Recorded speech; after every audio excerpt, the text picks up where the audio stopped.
WNBA star Brittney Griner convicted today on drug charges in Russia. A judge sentencing her to 9 years in a penal colony. Griner, detained in Russia for more than 5 months, found guilty of intentionally smuggling vape cartridges of hashish oil into the country. She addressed the judge before the verdict was announced, holding a photo of her team in Russia, telling the judge she, quote, made an honest mistake. President Biden calling her sentence unacceptable, and the administration is again urging Russia to accept its prisoner proposal. Here's ABC's senior White House correspondent, Mary Bruce.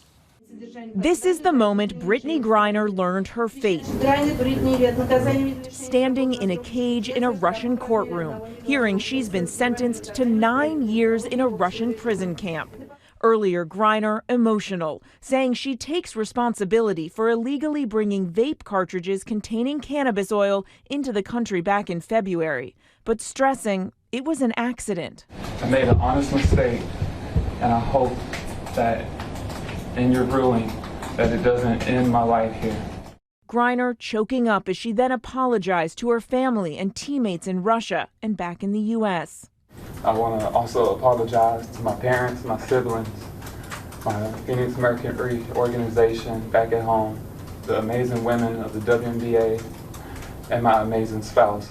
During the trial, her lawyers argued there was no criminal intent, but the judge rejected that, finding Griner guilty of drug smuggling. Moments after her sentencing back in Washington, President Biden called for the WNBA star's release, saying in a statement that her sentence is one more reminder of what the world already knew. Russia is wrongfully detaining Brittney.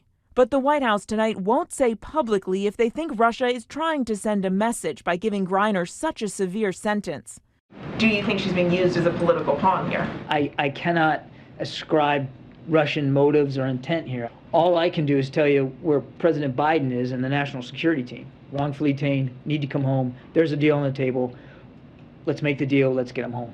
The Biden administration is urging Russia to accept its proposal to bring Griner and former Marine Paul Whelan home. Sources tell ABC News the offer is to swap the two Americans for notorious Russian arms dealer Viktor Bout. Meanwhile, Griner remains in a pre-trial detention center as her lawyers try to appeal. She can hardly talk, honestly, so it's a difficult time for her. Mary Bruce back with us now. So, Mary, what more can you tell us about the status of those negotiations to bring Brittney Griner and Paul Whelan back home? Well, tonight I'm told these talks are ongoing, but when I press the White House on whether they're seeing any progress, they won't say, insisting they don't think it's helpful to try and negotiate all of this out in public. The big question tonight, though, is now that Griner has been convicted, will Russia go ahead and accept the proposal on the table? Or if not, how much more, if anything, is President Biden willing to offer to bring these Americans home? Those are the key questions. All right, Mary, thank you. Hi, everyone. George Stephanopoulos here. Thanks for checking out the ABC News YouTube channel. If you'd like to get more videos, show highlights, and watch live event coverage, click on the right over here to subscribe to our channel. And don't forget to download the ABC News app for breaking news alerts. Thanks for watching.